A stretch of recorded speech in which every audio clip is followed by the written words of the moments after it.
Hi, I'm Dr. Q. I am the founder of Mind Body Balance Clinic. I am a functional medicine chiropractic physician, and I'm here with my friend Ashley Hendrickson. She's a health coach, and we're going to be talking a little bit more about food sensitivities, and we're going to talk about symptoms. So one of the most common maybe myths or misconceptions patients have about food sensitivities is that you have to have GI symptoms, so bloating, gas, maybe diarrhea or acid reflux. But is this the case? So take it away. Not in my experience, and I'd be interested to hear some of your stories too, but food sensitivities are things that can present in a number of ways. So we see chronic systemic inflammation.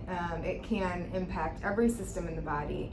So we'll see people presenting with insomnia, fatigue, brain fog's a big one that kind of gets overlooked, I feel like, for most people.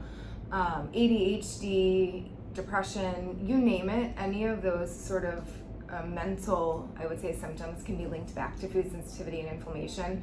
We also see it show up in like respiratory type situations where people might get a stuffy nose when they're exposed to soy or dairy. But like you mentioned in the last video, it can be a really delayed response, sometimes up to 72 hours after you've been exposed that you experience these symptoms. I think some of the more surprising ones are things like acne. Most people don't realize that.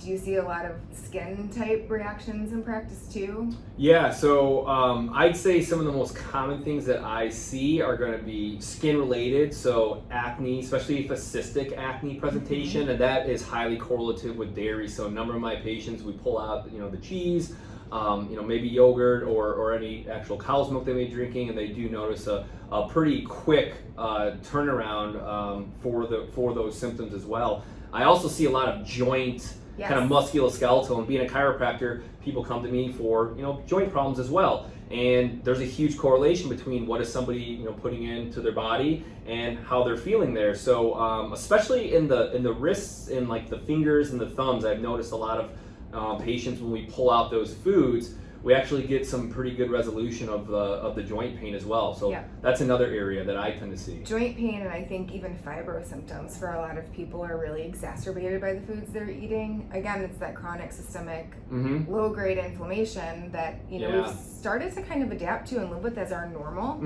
And I don't think most people, I know at least for myself, when I started this whole process 14 years ago trying to heal, I didn't even realize that I was experiencing this inflammation and these symptoms because I had been exposed to that food my entire life.